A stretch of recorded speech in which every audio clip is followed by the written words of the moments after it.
पूर्व श्लोक में भगवान ने बताया कि मेरे और तेरे बहुत से जन्म हो चुके हैं। अब आगे के श्लोक में भगवान अपने जन्म अवतार की विलक्षणता बताते हैं। अजो अपि सन्नव्ययात्मा भूतानामीश्वरोऽपि सन् प्रकृतिं स्वामधिष्ठाय संभवाम्यात्ममायया। मैं अजन्मा और अविनाशी स्वरूप होते हुए भी तथा संपूर्ण प्राणियों का ईश्वर होते हुए भी अपनी प्रकृति को अधीन करके अपनी योग माया से प्रकट होता हूँ। यह छठा श्लोक है और इसमें 6 बातों का वर्णन हुआ है। अज, अव्यय और ईश्वर ये 3 बातें भगवान की हैं। प्रकृति और योग माया ये 2 बातें भगवान की शक्ति की हैं और एक बात भगवान के प्रकट होने की है। अजो अपि सन्नव्ययात्मा, इन पदों से भगवान यह बताते हैं कि साधारण मनुष्यों की तरह ना तो मेरा जन्म और ना मेरा मरण ही है। मनुष्य जन्म लेते हैं और मर जाते हैं, परंतु मैं अजन्मा होते हुए भी प्रकट हो जाता हूँ और अविनाशी होते हुए भी अंतर्धान हो जाता हूँ। प्रकट होना और अंतर्धान होना दोनों ही मेरी अलौकिक लीलाएं हैं। संपूर्ण प्राणी जन्म से पहले अप्रकट थे और मरने के बाद भी अप्रकट हो जाने वाले हैं, केवल बीच में ही प्रकट हैं। परंतु भगवान सूर्य की तरह सदा ही प्रकट रहते हैं। तात्पर्य है कि सूर्य जैसे उदय होने से पहले भी ज्यों का त्यों रहता है और अस्त होने के बाद भी ज्यों का त्यों रहता है। अर्थात सूर्य तो सदा ही रहता है, किंतु स्थान विशेष के लोगों की दृष्टि में उसका उदय और अस्त होना दिखता है। ऐसे ही भगवान का प्रकट होना और अंतर्धान होना लोगों की दृष्टि में है। वास्तव में भगवान सदा ही प्रकट रहते हैं। दूसरे प्राणी जैसे कर्मों के परतंत्र होकर जन्म लेते हैं, भगवान का जन्म वैसे नहीं होता। कर्मों की परतंत्रता से जन्म होने पर 2 बातें होती हैं, आयु और सुख का भोग। भगवान में ये दोनों ही नहीं होते। दूसरे लोग जन्मते हैं तो शरीर पहले बालक होता है, फिर युवा बनता है, फिर वृद्ध होता है, फिर मरता है, परंतु भगवान में ये परिवर्तन नहीं होते। वे अवतार लेकर बाल लीला करते हैं और किशोर अवस्था तक बढ़ने की लीला करते हैं। किशोर अवस्था तक पहुंचने के बाद फिर वे नित्य किशोर ही रहते हैं। सैकड़ों वर्ष बीतने पर भी भगवान वैसे ही सुंदर स्वरूप रहते हैं। इसीलिए भगवान के जितने चित्र बनाए जाते हैं उसमें उनकी दाढ़ी मूछें नहीं होती। अब कोई बना दे तो बात अलग है। इस प्रकार दूसरे प्राणियों की तरह ना तो भगवान का जन्म होता है, न परिवर्तन होता है और न मृत्यु ही होती है।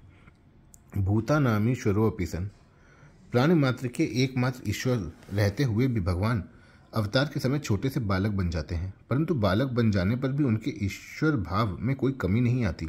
जैसे भगवान श्री कृष्ण ने छठी के दिन ही पूतना राक्षसी को मार दिया। पूतना का शरीर 2.5 योजन का और महान भयंकर था। यदि उनमें ईश्वर भाव ना होता तो छठी के दिन पूतना को कैसे मार देते। भगवान ने 3 महीने की अवस्था में शकटासुर को, 1 वर्ष की अवस्था में तृणावर्त को और 5 वर्ष की अवस्था में अघासुर को मार दिया। इस तरह भगवान ने बाल्यावस्था में ही अनेक राक्षसों को मार दिया। 7 वर्ष की अवस्था में ही उन्होंने गोवर्धन पर्वत को उंगली पर उठा लिया। संपूर्ण प्राणियों के ईश्वर होते हुए भी भगवान अवतार के समय छोटे से छोटे बन जाते हैं और छोटे से छोटा काम भी कर देते हैं। वास्तव में यह भगवान की भगवत्ता है। भगवान अर्जुन के घोड़े हाँकते हैं और उनकी आज्ञा का पालन करते हैं, फिर भी भगवान का अर्जुन पर और दूसरे प्राणियों पर ईश्वर भाव वैसा का वैसा ही है। सारथी होने पर भी वे अर्जुन को गीता का महान उपदेश देते हैं। भगवान श्री राम पिता दशरथ की आज्ञा को टालते नहीं और 14 वर्षों के लिए वन में चले जाते हैं, फिर भी भगवान का दशरथ पर और दूसरे प्राणियों पर ईश्वर भाव वैसा का वैसा ही है। प्रकृतिम स्वामधिष्ठाय, जो सत्व, रज और तम इन तीनों गुणों से अलग है, वह भगवान की शुद्ध प्रकृति है। यह शुद्ध प्रकृति भगवान का स्वकीय सच्चिदानंद घन स्वरूप है। इसी को संधिनी शक्ति, संवित शक्ति और आह्लादिनी शक्ति कहते हैं। इसी को चिन्मय शक्ति, कृपा शक्ति आदि नामों से कहते हैं। श्री राधा जी, श्री सीता जी आदि भी यही हैं। भगवान को प्राप्त करने वाली भक्ति और ब्रह्म विद्या भी यही है। प्रकृति भगवान की शक्ति है। जैसे अग्नि में 2 शक्तियाँ रहती हैं, प्रकाशिका और दाहिका। प्रकाशिका शक्ति अंधकार को दूर करके प्रकाश देती है तथा भय भी मिटाती है। दाहिका शक्ति जला देती है तथा वस्तु को पकाती एवं ठंडक भी दूर करती है। ये दोनों शक्तियाँ अग्नि से भिन्न भी नहीं हैं और अभिन्न भी नहीं हैं। भिन्न इसलिए नहीं है कि वे अग्नि रूप ही हैं, अर्थात उन्हें अग्नि से अलग नहीं किया जा सकता, और अभिन्न इसलिए नहीं कि अग्नि के रहते हुए भी मंत्र, औषध आदि से अग्नि की दाहिका शक्ति कुंठित की जा सकती है। ऐसे ही भगवान में जो शक्ति रहती है उसे भगवान से भिन्न और अभिन्न दोनों ही नहीं कर सकते। जैसे दिया सलाई में अग्नि की सत्ता तो सदा रहती है, पर उसकी प्रकाशिका और दाहिका शक्ति छिपी हुई रहती है, ऐसे ही भगवान संपूर्ण देश, काल, वस्तु, व्यक्ति आदि में सदा रहते हैं, पर उनकी शक्ति छिपी हुई रहती है। उस शक्ति को अधिष्ठित करके अर्थात अपने वश में करके उसके द्वारा भगवान प्रकट होते हैं। जैसे जब तक अग्नि अपनी प्रकाशिका और दाहिका शक्ति को लेकर प्रकट नहीं होती तब तक सदा रहते हुए भी अग्नि नहीं दिखती, ऐसे ही जब तक भगवान अपनी शक्ति को लेकर प्रकट नहीं होते तब तक भगवान हरदम रहते हुए भी नहीं दिखते। राधा जी, सीता जी, रुक्मणी जी आदि सब भगवान की निजी दिव्य शक्तियाँ हैं। भगवान सामान्य रूप से सब जगह रहते हुए भी कोई काम नहीं करते, जब करते हैं तब अपनी दिव्य शक्ति को लेकर ही करते हैं। उस दिव्य शक्ति के द्वारा भगवान विचित्र विचित्र लीलाएं करते हैं। उनकी लीलाएं इतनी विचित्र और अलौकिक होती हैं कि उनको सुनकर, गाकर और याद करके भी जीव पवित्र होकर अपना उद्धार कर लेते हैं। निर्गुण उपासना में वही शक्ति ब्रह्म विद्या हो जाती है और सगुण उपासना में वही शक्ति भक्ति हो जाती है। जीव भगवान का ही अंश है। जब वह दूसरों में मानी हुई ममता हटाकर एकमात्र भगवान की स्वतः सिद्ध वास्तविक आत्मीयता को जागृत कर लेता है तब भगवान की शक्ति उसमें भक्ति रूप से प्रकट हो जाती है। वह भक्ति इतनी विलक्षण है कि निराकार भगवान को भी साकार रूप से प्रकट कर देती है, भगवान को भी खींच लेती है। वह भक्ति भी भगवान ही देते हैं। विशेष बात, भगवान अपनी प्रकृति के द्वारा अवतार लेते हैं और तरह तरह की अलौकिक लीलाएं करते हैं। जैसे अग्नि स्वयं कुछ नहीं करती, उसकी प्रकाशिका शक्ति प्रकाश कर देती है, दाहिका शक्ति जला देती है, ऐसे ही भगवान स्वयं कुछ नहीं करते, उनकी दिव्य शक्ति ही सब काम कर देती है। शास्त्रों में आता है कि सीता जी कहती हैं, रावण को मारना आदि सब काम मैंने किया है, राम जी ने कुछ नहीं किया। जैसे मनुष्य और उसकी शक्ति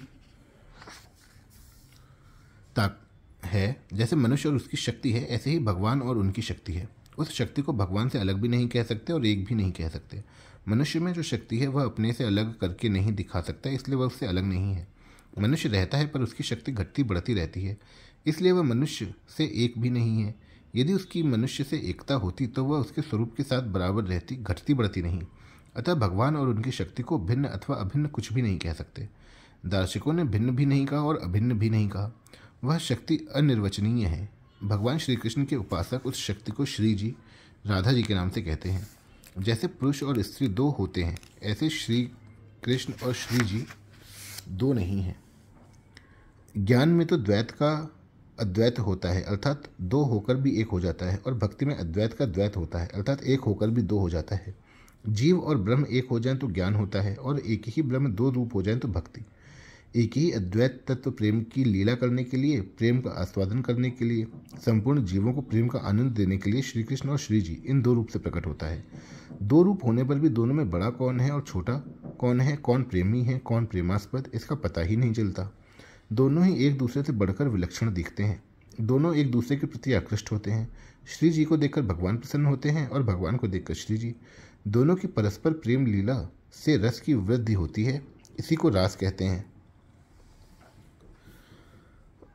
भगवान में एक सौंदर्य शक्ति भी होती है जिससे हर एक प्राणी उनमें आकृष्ट होता है। भगवान श्री कृष्ण के सौंदर्य को देखकर मथुरापुर वासिनी स्त्रियां आपस में कहती हैं, गोप्य स्तपः किम चरण यद मुष्य रूपम लावण्य सार मसमोर्ध्व मनन्य सिद्धम दृग्भि पिबन्त्यनुसवाभिनवम दुरापमेकांत धाम यशसः श्रिय ऐश्वर्यस्य। इन भगवान श्री कृष्ण का रूप सौंदर्य का सार है। सृष्टि मात्र में किसी का भी रूप इनके रूप के समान नहीं है। इनका रूप किसी के संवारने, सजाने अथवा गहने कपड़ों से नहीं, प्रत्युत स्वयं सिद्ध है। इस रूप को देखते देखते तृप्ति भी नहीं होती, क्योंकि यह नित्य नवीन ही रहता है। समग्र यश, सौंदर्य और ऐश्वर्य इस रूप के आश्रित है। इस रूप के दर्शन बहुत ही दुर्लभ हैं। गोपियों ने पता नहीं कौन सा तप किया था जो अपने नेत्रों के दोनों से सदा इनकी रूप माधुरी का पान किया करती हैं। शुकदेव जी कहते हैं, निरीक्ष्य तावत तम पुरुषो जना मंच स्थिता नागर राष्ट्र का नृप प्रहर्ष वेगोत्कलितेक्षणाननः पपूर्ण तत्तृप्ता नयने स्थिदाननम पिबंत इव चक्षुर्भ्याम लिहंत इव जिह्व्या जिघ्रंत इव नासाभ्याम श्लेष्यंत इव बाहुभिः। परीक्षित मंचों पर जितने लोग बैठे थे वे मथुरा के नागरिक और राष्ट्र के जन समुदाय पुरुषोत्तम भगवान श्री कृष्ण और बलराम को देखकर इतने प्रसन्न हुए कि उनके नेत्र और मुख कमल खिल उठे, उत्कंठा से भर गए। वे नेत्रों द्वारा उनकी मुख माधुरी का पान करते करते तृप्त ही नहीं होते थे, मानो वे उन्हें नेत्रों से पी रहे हों, जीवा से चाट रहे हों, नासिका से सूंघ रहे हों और भुजाओं से पकड़कर हृदय से सटा रहे हों। भगवान श्री राम के सौंदर्य को देखकर विदेह राजा जनक भी विदेह अर्थात देह की श्रुत बुद्ध से रहित हो जाते हैं। मूरत बहुत मधुर में मनोहर देखी भयउ विदेहु विदेहु विशेषी, और कहते हैं सहज विराग रूप मन मोरा, थकित होत जिमि चंद चकोरा। वन में रहने वाले कोल भील भी भगवान के विग्रह को देखकर मुग्ध हो जाते हैं। करहीं जोहारू भेंट धरी आगे, प्रभु हैं बिलोक ही अति अनुरागे। चित्र लिखे जनु जह तह ठाड़े, पुलक शरीर नयन जल बाढ़े। प्रेमियों की तो बात ही क्या।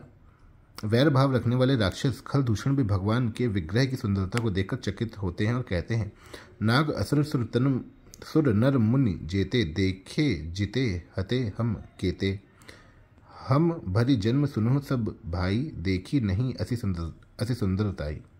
तात्पर्य है कि भगवान के दिव्य सौंदर्य की ओर प्रेमी, विरक्त, ज्ञानी, मूर्ख, वैरी, असुर और राक्षस तक सबका मन आकृष्ट हो जाता है। संभवाम्यात्म माया, जो मनुष्य भगवान से विमुख रहते हैं उनके सामने भगवान अपने योग माया में छिपे रहते हैं और साधारण मनुष्य जैसे ही दिखते हैं। मनुष्य ज्यों ज्यों भगवान के सम्मुख होता जाता है त्यों त्यों भगवान उसके सामने प्रकट हो जाते हैं। इसी योग माया का आश्रय लेकर भगवान विचित्र विचित्र लीलाएं करते हैं। भगवद विमुख मूढ़ पुरुष के आगे दो पर्दे रहते हैं, एक तो अपनी मूढ़ता का और दूसरा भगवान की योग माया का। अपनी मूढ़ता रहने के कारण भगवान का प्रभाव साक्षात सामने प्रकट होने पर भी वह उसे समझ नहीं सकता। जैसे द्रौपदी का चीरहरण करने के लिए दुशासन अपना पूरा बल लगाता है, उसकी भुजाएं थक जाती हैं पर साड़ी का अंत नहीं होता। द्रुपद सदा निर्बल भयिता दिन, तजी आए निज धाम। दुस्साहसन की भुजा थकित भई, बसन रूप भय श्याम। इस प्रकार भगवान ने सभा के भीतर अपना ऐश्वर्य साक्षात प्रकट कर दिया, परंतु अपनी मूर्ता के कारण दुशासन, दुर्योधन, कर्ण आदि पर इस बात का कोई असर ही नहीं पड़ा कि द्रौपदी के द्वारा भगवान को पुकारने मात्र से कितनी विलक्षणता प्रकट हो गई। एक स्त्री का चीरहरण भी नहीं कर सकते तो और क्या कर सकते हैं। इस प्रकार इस तरफ उनकी दृष्टि ही नहीं गई। भगवान का प्रभाव सामने देखते हुए भी वे उसे जान नहीं सके। यदि जीव अपनी मूढ़ता को दूर कर दे तो उसे अपने स्वरूप का अथवा परमात्म तत्व का बोध तो हो जाता है, पर भगवान के दर्शन नहीं होते। भगवान के दर्शन तभी होते हैं जब भगवान अपनी योग माया का पर्दा हटा देते हैं। अपना अज्ञान मिटाना तो जीव के हाथ की बात है, पर योग माया को दूर करना उसके हाथ की बात नहीं। वह सर्वथा भगवान के शरण हो जाए तो भगवान अपनी शक्ति से उसके अज्ञान भी मिटा सकते हैं और दर्शन भी दे सकते हैं। भगवान जितनी लीलाएं करते हैं सब योग माया का आश्रय लेकर ही करते हैं। इसी कारण उनकी लीला को देख सकते हैं, अनुभव कर सकते हैं।